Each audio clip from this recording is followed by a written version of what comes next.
Hello, friend. Elizabeth here on the Just Dandy podcast. This month's theme is family ties and being social lighting. With it, we are worried about our pets. So, today's topic is how to get rid of fleas. I've got you 5 methods that you can practice and use that may just help you get charge of these fleas and get rid of them or deter them from even becoming a guest in your home. Since pets are our beloved and we adore them so much, we concern ourselves because we know they suffer as well as we do, and we don't like these biting us and getting into the house. So the first thing I want to talk to you about is a suggestion that I picked up years ago. When you vacuum, basically if you're using a vacuum cleaner that has a bag and you happen to use flea collars, borrow the flea collar from your pet, tie it with a string, and dangle it inside of the vacuum bag. Use that when you vacuum. What it will do is it will actually numb the fleas and they can't escape the bag. It effectively vacuums up the seeding, which is their larva, and therefore you're able to dispose of them. Once you're done, make sure you remove the flea collar and dispose of the bag. Use a new one each time you vacuum, and that will keep them from re-entering through the piping source on your vacuum cleaner.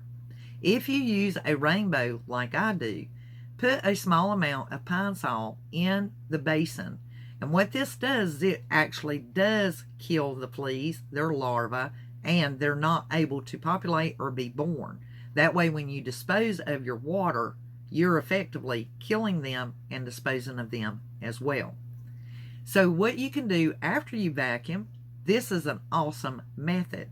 You can actually sprinkle salt down on your carpet or rug.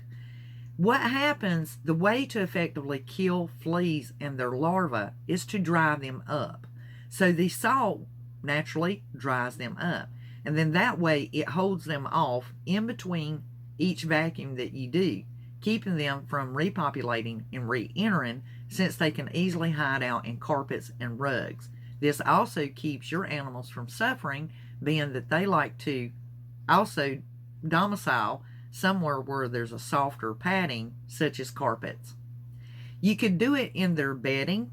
It may or may not be effective, but I haven't ever tried it in a pet's bedding. That might be something you can experiment with. With that being said, a lot of people ask me about essential oils.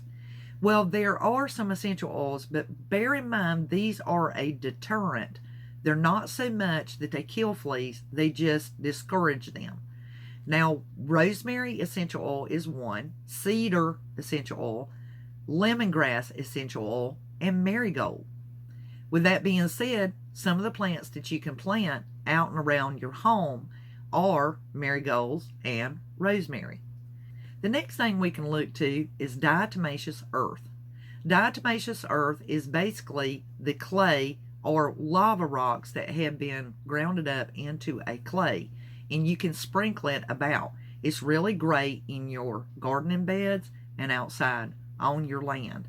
And basically what it does is it causes them to scratch, and when they are vigorated or you walk through them, the dust is very, very like glass, and they just cut themselves up. This is very effective on just about any kind of bug you can think of that you do not want as an irritant around your house and in your home.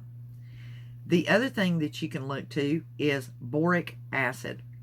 I have used boric acid for more than one thing, and if you really, really want to be effective, purchase it. You can find it at your local hardware store, gardening centers, as well as even your drugstore. So boric as in boy, B for boy.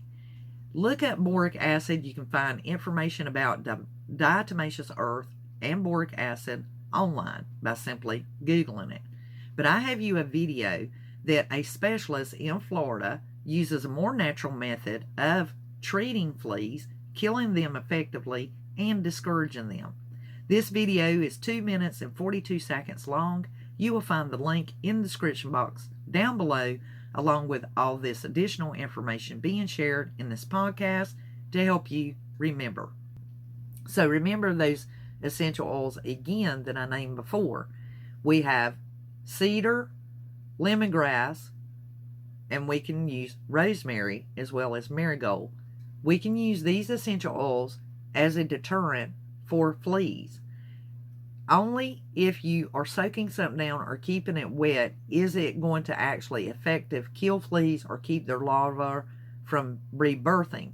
So the essential oil is just a discouragement, and you can place that strategically in certain areas.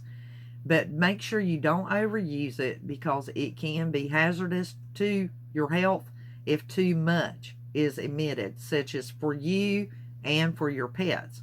Breathing it is how we benefit, but overabundance of it can really be detrimental to your health. So just make sure you place it to where it's getting rid of the fleas and deterring the fleas and not causing you harm. If you enjoy the podcast and you learn something valuable about how to get rid of fleas, I really appreciate it when you guys share the podcast. Share it on your social media such as Facebook, Twitter, Instagram, or anywhere that you post regularly, especially for friends who want to know how to get rid of fleas.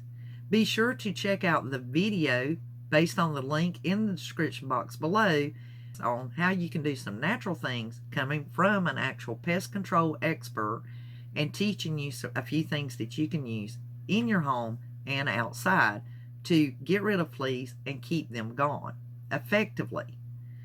So thank you so much for tuning in to Just Dandy Podcast. Be sure to follow us and tune in so that way you receive notification of future episodes. Tag Just Dandy Podcast. Be sure to share it on all your social media outlets, including Facebook, Instagram. Tag Just Dandy Podcast, and this way you receive notification. You can find on all platforms: Spotify, iTunes, Amazon Music, and more. Until the next Just Dandy Podcast, this is Elizabeth. Bye, y'all.